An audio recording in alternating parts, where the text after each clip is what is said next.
माँ एक ऐसा रिश्ता है जिसे अक्सर हम सिर्फ अपनी आदतों और जिम्मेदारियों के दायरे में जी लेते हैं, लेकिन कभी कभी उन खामोश रिश्तों की गहराई का एहसास हमें तब होता है जब वक्त हमारे हाथ से निकल चुका होता है। माँ का मौन प्यार, उनकी हर छोटी बड़ी बात में छुपा त्याग और उनकी सादगी भरी हंसी हम में हमेशा मौजूद रहती है, लेकिन इसकी अहमियत समझने के लिए हमें उनके साए से दूर जाना पड़ता है। आज ऐसी कहानी हम सुनेंगे जिसमें त्याग, समर्पण और सादगी भी जिंदगी रही हो। तो चलिए शुरू करते हैं आज की कहानी। फोन की घंटी अचानक बज उठी। देव की नींद न टूट जाए इसलिए मैंने जल्दी से फोन उठाया। मेरे हेलो कहते ही पापा का घबराया हुआ स्वर उभरा। रजनी बेटे, जितनी जल्दी हो सके आ जाओ, तुम्हारी मां की तबीयत बहुत खराब है। उनके स्वर की कंपन से साफ था कि कुछ गहरी चिंता की बात है, वरना पापा ऑफिस जाने के समय घर पर ना होते। ऐसा लग रहा था जैसे वो बहुत रोए भी हों। मैंने जल्दी से हां कहकर फोन रख दिया। देव के कुछ जरूरी सामान को बैग में रखते हुए मन में उथल पुथल मच गई। अभी 1 महीने पहले ही तो मायके से लौटी थी, तब तो मां बिल्कुल ठीक थी। आखिर अचानक ऐसा क्या हो गया? इन सवालों में उलझी मैं टैक्सी लेकर घर की ओर रवाना हो गई। घर पहुंचते ही मैं सीधा अंदर की ओर दौड़ी।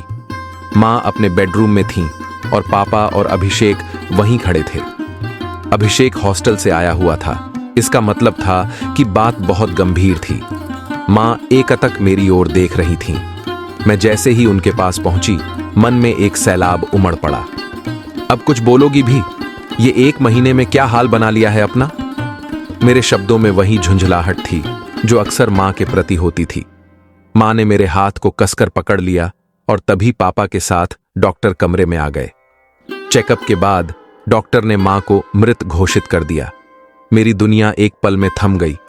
समझ ही नहीं आया कि ऐसा क्या हो गया कि मां इतनी जल्दी हमें छोड़कर चली गई।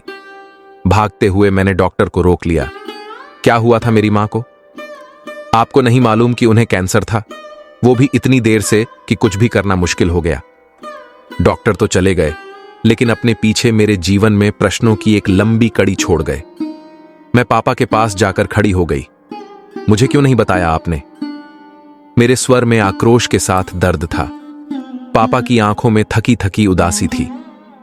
तुम्हारी मां ने ही मना किया था। कहने लगी कि देव बहुत छोटा है, उसे कोई इन्फेक्शन हो गया तो वो जीते जी मर जाएगी, और तुम्हें भी वो परेशान नहीं करना चाहती थी।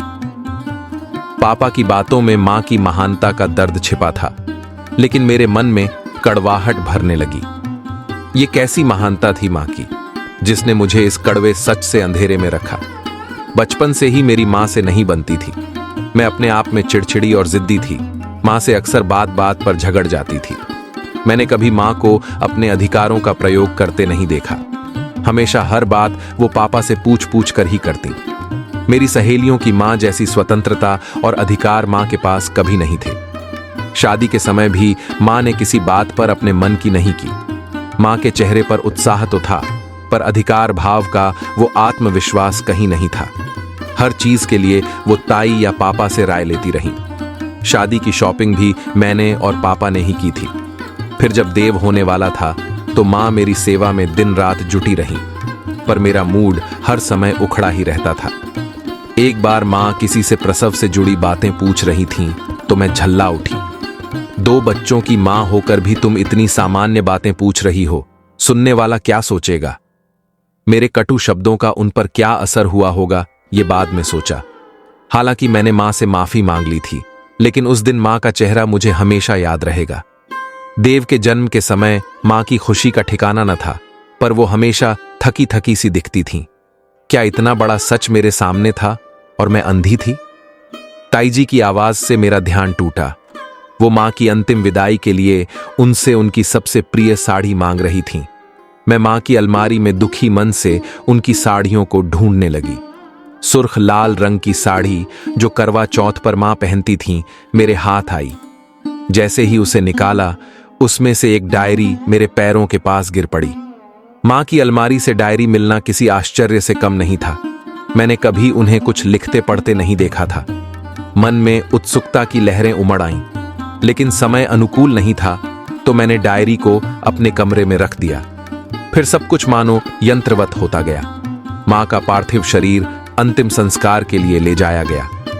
अजीत मेरे साथ थे। देव को सुलाने के बाद मैं अकेले में उस डायरी को लेकर बालकनी में बैठ गई। जैसे जैसे मैं पढ़ती गई, मां के जीवन के गहरे राज मेरे सामने खुलते गए।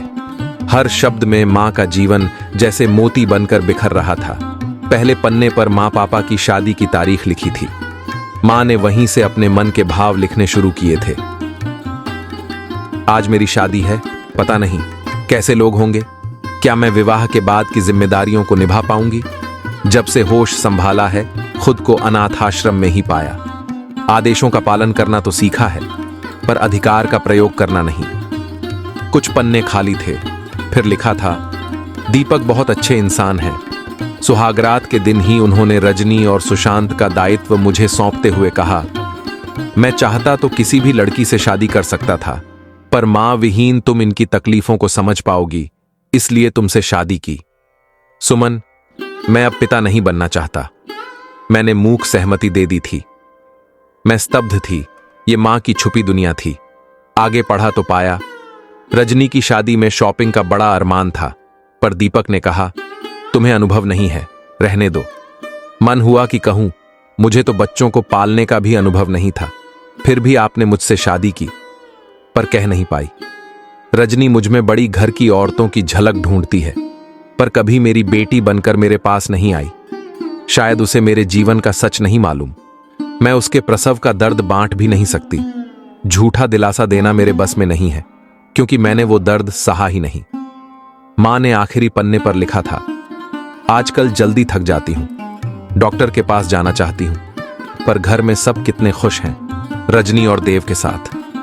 मेरी तबीयत का सुनकर सब परेशान होंगे, इसलिए नहीं बताना चाहती। आखिरी पन्ना खाली था। मेरी दुनिया बिखर चुकी थी। मां ने कभी मुझसे कुछ नहीं कहा, अपने दर्द को हमेशा अपने भीतर समेटे रखा। उनकी अंतिम विदाई के साथ ही मेरा अहंकार, मेरी गलतफहमियां, सब कुछ चला गया था। मां ने हमें अनाथ नहीं किया, बल्कि हमें हमेशा के लिए उनकी यादों का अनमोल खजाना सौंप दिया था। मैं रोते हुए मां से माफी मांग रही थी, लेकिन मां अब मेरे पास नहीं थी।